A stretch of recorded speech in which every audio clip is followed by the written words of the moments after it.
제가 한 절 읽고 여러분들이 한 절 교독으로 읽도록 하겠습니다.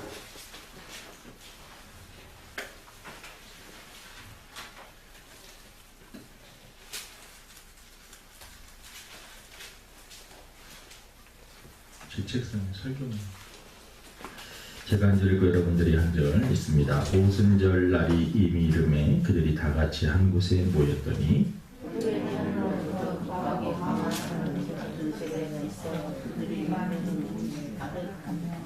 마치 불의 혀처럼 갈라지는 것들이 그들에게 보여 각 사람이 하나씩 임하여 있더니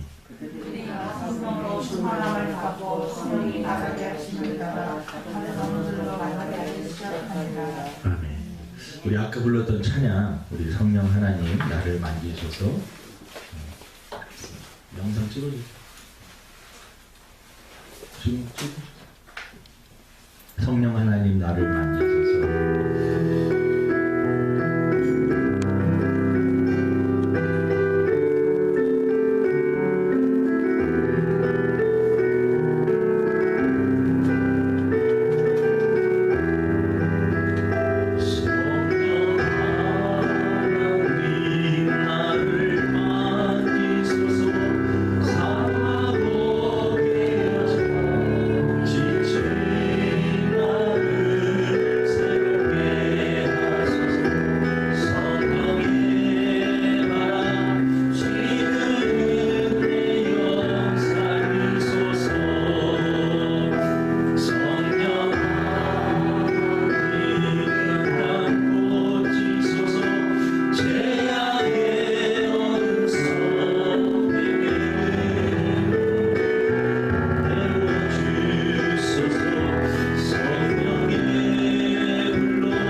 다음 주가 원래 성령 강림주일인데 이번 주하고 다음 주 성령에 대한 말씀을 드리려고 합니다.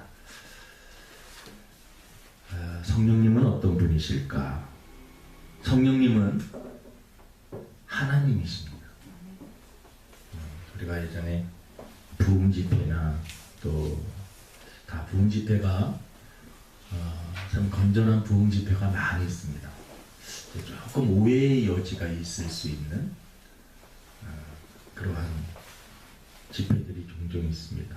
성령님을 어떤 힘, 파워, 능력, 특별히 강사의 손에서 나오는 어떤 능력 정도로 생각하는, 근데 성령님은 어떠한 힘과 능력 그 자체는 맞으시지만 그분 자체가 인격을 갖추고 계시는 하나님이십니다. 우리 기독교는 성부, 성자, 성령 하나님을 믿습니다.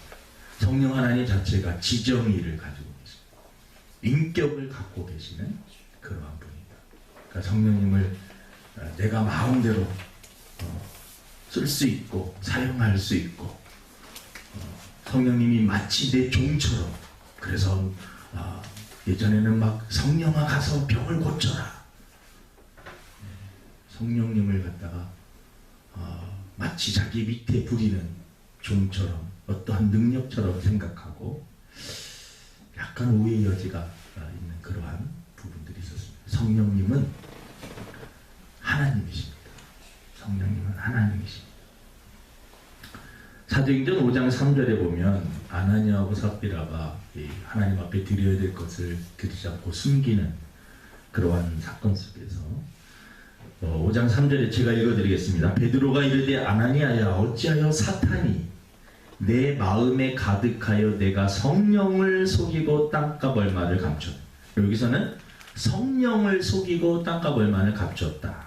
5장 4절에 보니까 땅이 그대로 있을 때에는 내 땅이 아니며 판후에도 내 마음대로 할 수 없더냐. 어찌하여 이 일을 내 마음에 두었니. 사람에게 거짓말한 것이 아니라 여기 보면 하나님께로다. 왜 성령을 속였느냐 하면서 뒤에는 하나님을 넣어 속인 거다. 그러니까 성령님이 누구란 말입니까? 성령님은 하나님이다 라는 것입니다. 이 신앙 고백이 우리 신앙생활을 할 때 대단히 좋아요. 성령님은 누구신가? 성령님은 하나님이십니다. 성부, 성자, 성령 하나님을 우리가 그 삼일체의 그 신비한 은혜를 우리가 다 인간적인 아무리 공부를 많이 해도 그거 다 이해할 수는 없지만 분명한 것은 예수님도 완벽한 하나님이시지만 성령님도 완벽한 하나님, 성부 하나님도 완벽한 하나님, 그 세 분이 그 세 분이 있고 신이 세 분이 아닙니다. 그분이 하나가 돼요. 우리가 신비하게 하나님은 한 분이신데 그 하시는 영역과 사역이 또 보여지는 우리들이 느끼는 그러한 사역에서 세 분이 계신 것처럼 느껴지는 그 신비는 너무나 놀랍습니다. 그렇다고 하나님은 세 분이십니다 라고 얘기하면 이건 또 잘못된 거예요. 왜냐하면 하나님은 한 분이시라고 성령에 분명히 말씀하고 계시기 때문에 그렇습니다. 성령님은 여러분 하나님이십니다.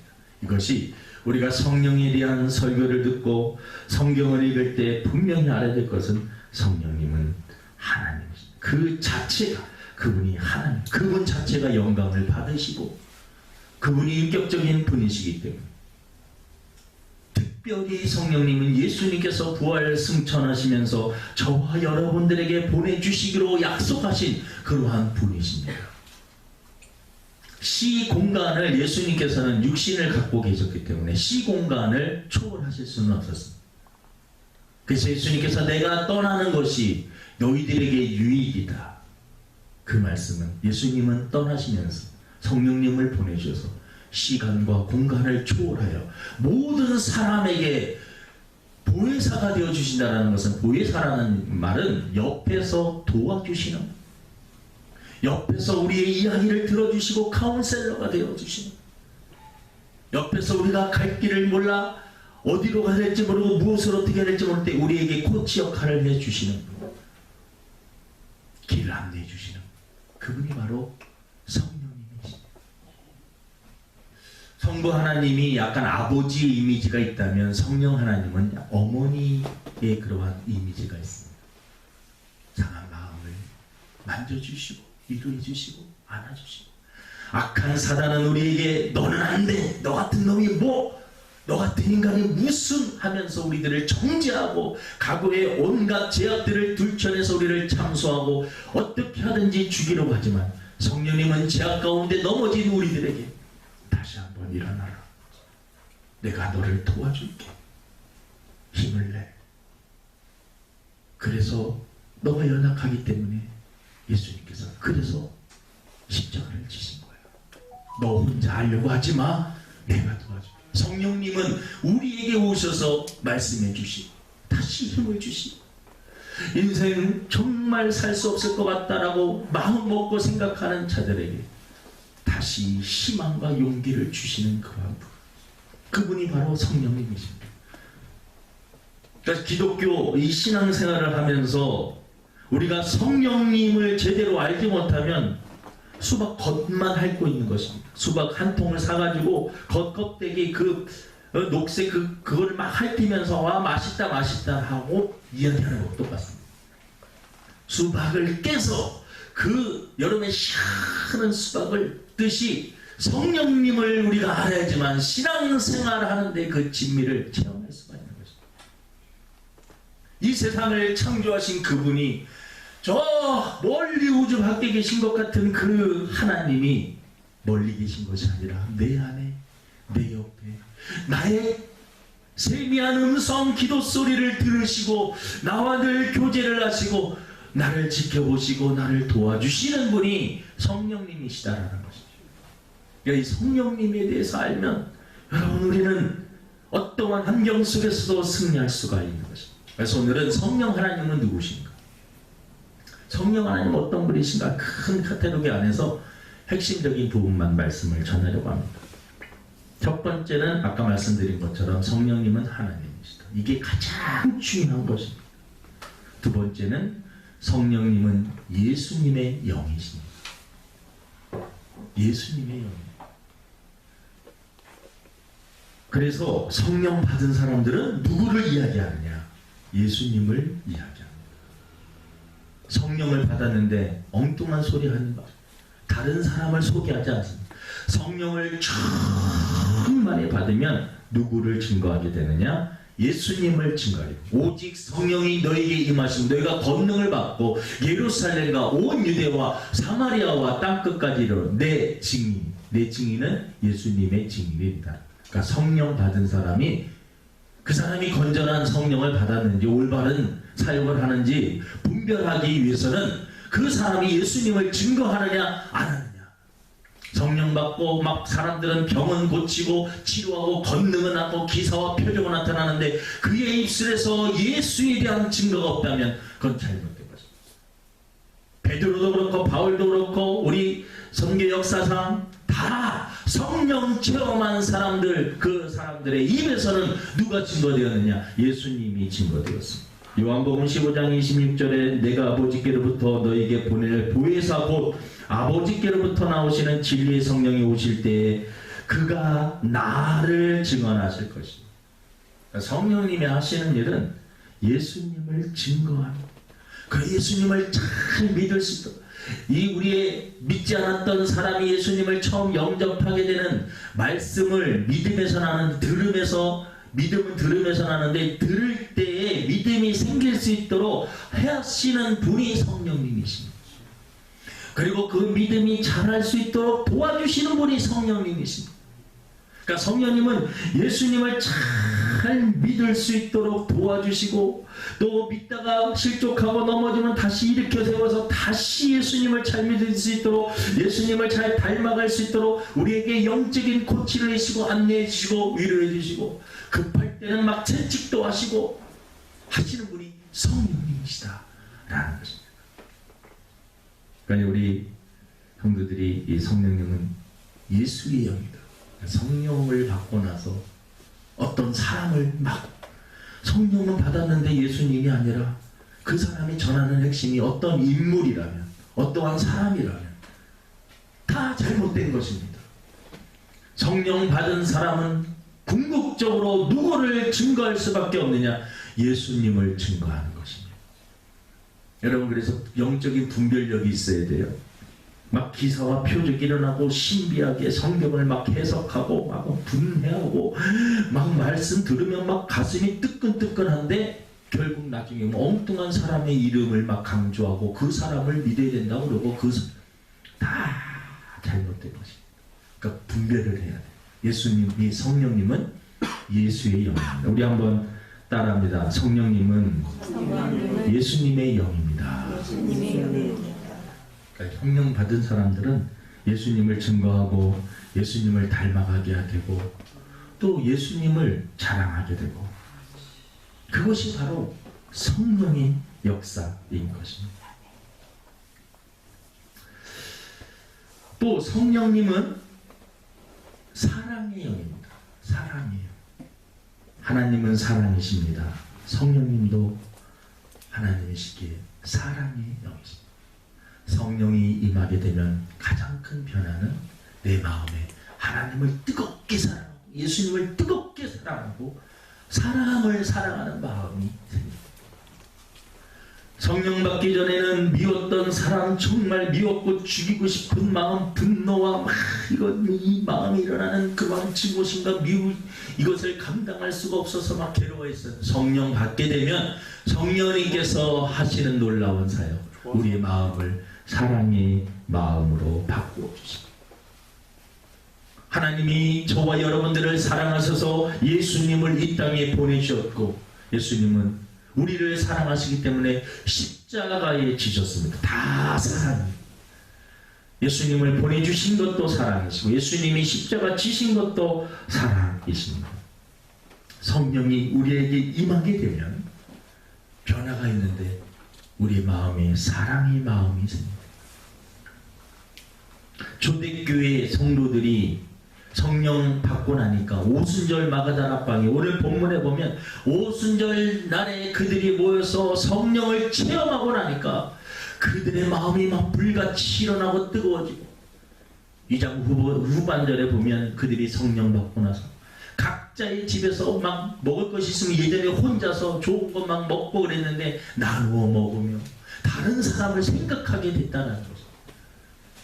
가난하고 소외되고 병든 사람들 예전에 무시하고 그 사람들 깔보고 했었는데 성령 받고 나니까 그 사람도 내가 도와야겠구나, 저 사람도 내가 사랑해야겠구나 라고 하는 그러한 마음을 하나님이 주신다. 성령 받았는데 사랑은 없고 미움과 증오만 충만하다. 성령은 받았는데 누군가 막 죽이고 싶은 마음이 막 가득해진다. 성령은 받았는데 하나님 사랑, 이웃 사랑은 없고 다 미운 사람들로 변한다. 이것은 성령은 받은 게 아니에요. 똑똑해지기는 하고 능력은 나타나는데 그 마음에 사랑이 없다. 한 영혼에 대한 사랑이 없다. 잘못된 것입니다. 성령 받은 분들은 철저하게 여러분 하나님을 사랑하고 영혼을 사랑하는 것입니다. 성령 받은 사람들의 특징은 이기적인 것에서 탈피하여 이타적인 삶으로 변하게 되는 것입니다. 성령을 받아야 여러분 우리가 믿음도 있는 것이고 그 믿음을 전제로 우리가 구원도 받는 것이고 천국도 가는 것입니다. 그러니까 성령의 역사가 없이는 절대로 우리가 구원을 받을 수가 없습니다. 저와 여러분들이 이 자리에 앉아서 예배 드리는 것도 알게 모르게 성령님께서 우리들을 다 우리의 마음을 움직이시고 우리의 생각을 주장하여 주셨습니다. 다른 곳에 갈 수 있는 그러한 상황 속에서 모든 것들을 절제하고 주님의 전으로 향할 수 있도록 도와주신 그 마음을 주신 것도 성령님의 은혜인 것입니다. 성령 충만하게 되면 사랑하게 되는 것입니다. 하나님을 사랑하고 사람을 사랑하고 자연 만물을 하나님이 창조해 주신 이 자연을 사랑하게 됩니다. 동물들도 사랑하게 되고 또 하나님께서 주신 모든 것들 다 아름답게 보이는 것입니다. 한경진 목사님께 성령 충만에 대해서 질문을 했더니 전화 받고 싶어서 방언 체험은 하지 못했니 기도를 했는데 하나님께서 방언 체험은 주시진 않았었지만 하나님께서 저에게 주신 것이 하나 있는데 꽃 한 송이를 봐도 그 꽃 한 송이 속에서 하나님의 놀라운 솜씨와 놀라운 그 아름다운 말로 표현할 수 없는 그 꽃 한 송이를 봐도 하나님의 그 솜씨와 그것들을 알기 때문에 이 성령님이 나와 늘 함께 하신다. 시야가 완전히 바뀌어졌다. 성령 받은 사람들은 눈이 바뀝니다. 사람이. 세상 모든 사람들이 적대적이고 미움의 대상이고 나쁜 놈이고 죽여야 되고 피해야 되고 나는 저 사람들과 같이 상종을 말아야 되는 그러한 사람들로 생각했던 사람이 성령 받고 나니까 내가 도와줘야 될 사람, 못된 사람도 저 사람이 아직 예수님을 몰라서 그렇지, 악한 살인자도 저 사람 성령님을 만나지 못하고 예수님을 영접하지 못해서 저렇지, 그 사람조차도 불쌍하게 여기는 그러한 마음들이 드는 것입니다. 이게 성령 받은 사람의 특징인 것입니다. 사랑의 원자탄의 손양원 목사님 자기 아들을 죽인 그 사람까지 데려다가 양자로 키우고 목회자로 만드는 그런 놀라운, 그거는 인간의 그 마음으로는 할 수 없습니다. 성령님께서 주시니까 하시는 거예요. 그래서 때때로 이렇게 보면 야, 인간은 어떻게 저렇게 할 수 있을까? 근데 인간의 마음이 아닙니다. 성령의 마음이 주셨기 때문에 정말 희생하고 헌신할 수 있는 것입니다. 그래서 우리는 늘 성령님을 사모해야 됩니다. 성령님을 사모하고 목마른 사슴이 시냇물을 찾듯이 정말 목이 나고 갈증이 나면 물 한 모금 먹기 위해서 했습니다. 군인들이 행군을 하다가 목이 마르면 막 이 밭이나 논에 지나갈 때 논두렁에 물이 잘잘잘 흐르면요, 거기 농약을 쳤던 안 쳤던 막 그냥 입술을 갖고 코를 쳐박고 막 그냥 그 물을 막 꿀꺽꿀꺽 마셔대요. 사람이 물이 얼마나 소중한지 몰라요. 성령님이 아니면 저는 죽습니다. 성령님이 아니면 저는 한순간도 살 수가 없습니다. 세상이 너무나 강팍해지고 세상이 너무나 무서워지고 세상이 약한 사단이 지배하는 이 세상에서 제가 살 수 있는 방법은 성령님밖에 없습니다 라고 성령님을 사모할 때 성령님께서 성령의 은혜를 저희들에게 주실 줄로 믿습니다.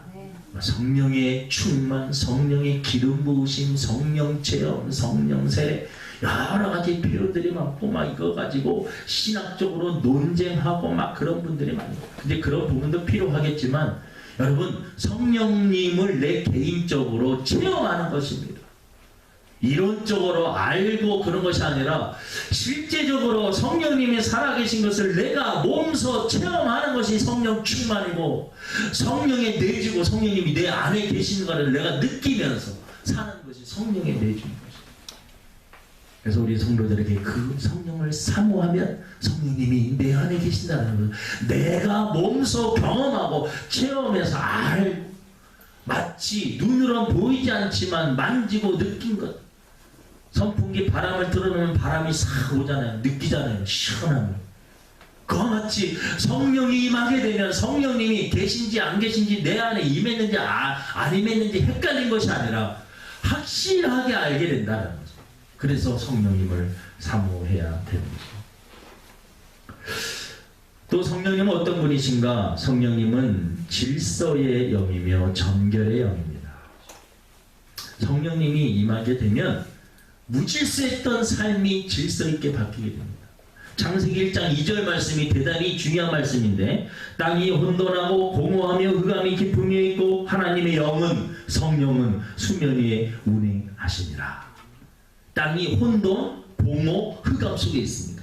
그런데 성령이, 하나님의 영, 성령이 임하게 되니까, 이렇게 운행하시게 되니까 혼돈이, 땅이 혼돈했었는데 질서가 잡혀지는 거예요.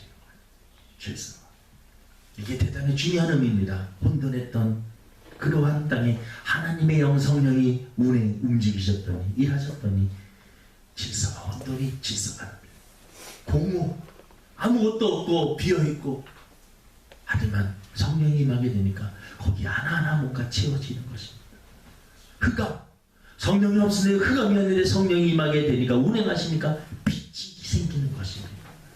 여러분 저와 여러분의 인생이 혼돈과 공허와 흑암 속에 있다면 하나님의 영 그분이 우리 안에 움직이시고 역사하시면 여러분 혼돈이 무질서함이 깨지게 될 줄로 믿습니다. 질서를 탁 잡아가게 될 것입니다.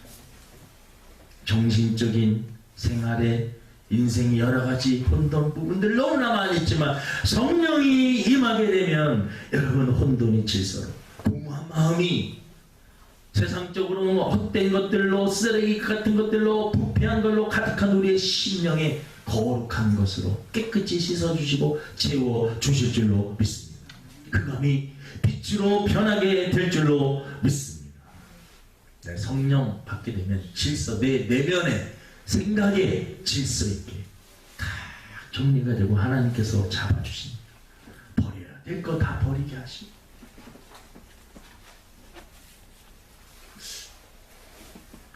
그 신혜라 집사님이 프로그램을 하나 운영하시는 게 있는데 집을 청소해주고 그 다음에 새롭게 디자인해줘요. 집집마다 가보면요 얼마나 짐들이 많은지 짐은 많고 집은 공간이 넓은데 그걸 활용을 못해요. 첫 번째 작업이 뭐냐면 분리하는 거예요. 뭐가 쓰는지 모아서 버릴 것과 쓸 것을 다 분리하는 거예요. 많이 버려야 되는 거예요. 많이. 저와 여러분들의 삶 속에서 우리가 집안 문제뿐만 아니라 우리의 정신적인 그리고 우리 영적인 부분에서도 내가 인생을 살면서 조금 버려야 될 것이 무엇인가? 컴퓨터를 사용해도요 쓸데없는 것이 많이 있으면 그걸 버려줘야 돼요. 핸드폰도 여러분들 조금 아셔야 되는데 핸드폰도 그냥 막 쓰면 쓰레기가 쌓여요. 어떤 사람은 2년 동안 사용을 해도 쓰레기를 한 번도 버리지 않은 분들도 있어요. 거기도 설정 들어가서 쓰레기를 통을 비워줘야 돼요. 우리들이 매일 받는 문자 메시지, 스팸 메시지 이것들이 다 어디로 날아가면 쓰레기통에 차곡차곡 쌓여요. 근데 그게 쌓였는지 안 쌓였는지도 모르고 그냥 핸드폰 쓰레기통을 들고 다니는 거 버려줘야 돼요.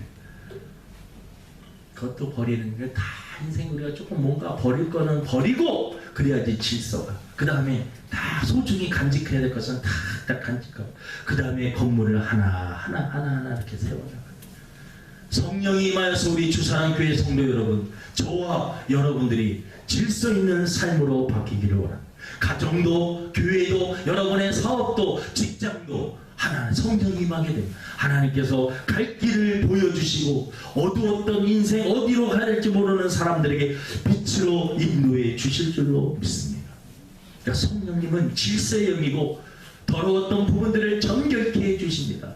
인생을 잘못 살았던 더럽고 추하고 부패하게 살았던 인생도 예수님을 영접하게 되면 성령이 임하게 되면 성령님께서 우리 삶을 깨끗하게 만들어 주십니다.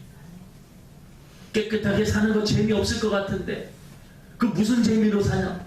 깨끗하게 사는 삶 속에서 정말 진정한 행복이 있다는 것을 성령님께서 알려주십니다. 그 가치가 대단하다는 것을 그냥 세상에서 어울리고 그냥 대충 그냥 이렇게 사는 거 그것이 아니라 거룩함 영적인 그러한 행복감 하나님께서 주시는 거룩함에 대한 가치가 성령 충만하게 되면 하나님께서 그 맛을 주십니다. 그래서 여러분 우리가 너무나 보이는 물질적이고 외적인 것으로 세상을 너무나 평가하는데 너무나 우리가 습성화되어 있기 때문에 인생을 사는데 기독교인들이 막 눌리고 그러지만 여러분 우리 진정한 행복은 성령님이 이 세상을 창조하신 분이 나와 함께 하신다라는 것입니다. 돈이 좀 없어도 병이 걸렸어도 내 생각대로 인생이 잘 풀리지 않는다 할지라도 하나님이 나와 함께 하시고 성령님이 나와 함께 하신다는 이 확신을 가지고 우리가 이겨내야 될 줄로 믿습니다. 마지막으로 성령님은 치유의 영입니다. 우리 한번 따라하십니다. 성령님은 치유의 영입니다. 치유해 주신다는 우리 영혼도 우리의 생각도 마음도 우리의 육체도 치료해 주시는 분입니다. 성령 충만함을 받고 사도행전 오늘 2장 읽었잖아요. 오순절 성령 체험을 합니다. 120명의 성도들의 성령을 체험하고 나고 3장에 보니까 여러분 베드로가 성전 미문에 앉아있는 안진뱅이를 은과 금은 내게 없거니와 내게 있는 것으로 내게 주는 나사렛 예수 그리스도의 이름으로 성령이 충만했더니 예수의 영, 이 예수님을 증거하게 되고 예수님의 이름으로 선포하게 되니까 여러분 일어나 걸으라고 했었을 때 그 안진뱅이가 일어나 걷는 기적이 일어났습니다. 그 사람이 여러분 걸어보지 못했던 사람이 걸어 얼마나 신이 납니까? 그가 걷기도 하고 뛰기도 하며 하나님을 찬송하니 모든 백성이 그 걷는 것과 하나님의 찬송하는 것을 보았다. 여러분 성령 충만할 때 뭔가 기적이 일어날 줄로 믿습니다. 놀라운 역사들이 일어나는 거죠. 사도행전 9장에 보니까 거기서 애니아라고 하는 사람을 만나니 그는 중풍병, 애니아는 중풍병으로 누워있는지 8태라. 베드로가 이르되 애니아야 예수 그리스도께서 너를 낫게 하시니 성령 충만하니까 누구의 이름으로? 예수 그리스도의 이름으로. 그러니까 성령 받았으면 예수님을 증거하고 예수님의 이름으로 사역하고 예수님을 전파하고 예수님을 닮아간다는 예수 그리스도께서 너를 낫게 하시니 일어나 내 자리를 정돈하라. 곧 일어나니. 여러분 중풍병자에 걸려서도 하나님께서 성령의 충만한 치유의 역사를 주신다라는 것입니다. 사도행전 19장에는 바울이 사역 가운데 성령 충만하니까 심지어 사람들이 바울의 몸에서 손수건이나 앞치마를 가져다가 병든 사람에게 얹으면 그 병이 떠나고 악기도 나가더라. 바울의 삶 속에 성령이 충만하니까 놀라운 역사들이 일어나게 된다는 치유의 영입니다. 여러분 현대인들이 정신적으로 문제 있는 분들이 많이 있어요. 영적으로 병든 사람들이 많이 있습니다. 육신의 질병은 말로 표현할 수가 없습니다. 병원에 한 번씩 이렇게 갈 때가 있는데 병원에 보면 왜 이렇게 사람들이 많아요? 예? 주차 한 번은 주차할 한 자리가 없어. 막 주차장이 몇 층으로 했는데도 차가 한 대가 나질 않아서 주차를 기다리는데도 막 1시간씩 기다릴 때가 있어요. 예? 얼마나 사람들이 아픈 사람들이 많이 있어요. 우리의 치유의 영이신 성령님은 우리를 육신의 질병, 정신적인 영적인 문제들도 치료해 주시고 해결해 주시는 좋은 분이심을 믿으시길 바랍니다. 성령님을 사모하는, 그래서 성령이가 늘 인생을 동행하는, 그리고 예수 그리스도의 이름을 담대히 선포할 수 있는 저와 여러분의 삶이 되기를 주님의 이름으로 축원을 드립니다. 하나님 아버지, 오늘 성령님이 어떤 분이신가 말씀을 전했습니다. 이론적으로만, 지식적으로만 하나님 성령님을 이해하지 않게 하시고 성령님을 늘 우리 마음에 모시고 그분과 함께 인생을 동행할 수 있는 저희들 되게 도와주시옵소서. 감사하며 예수님의 이름으로 기도드립니다.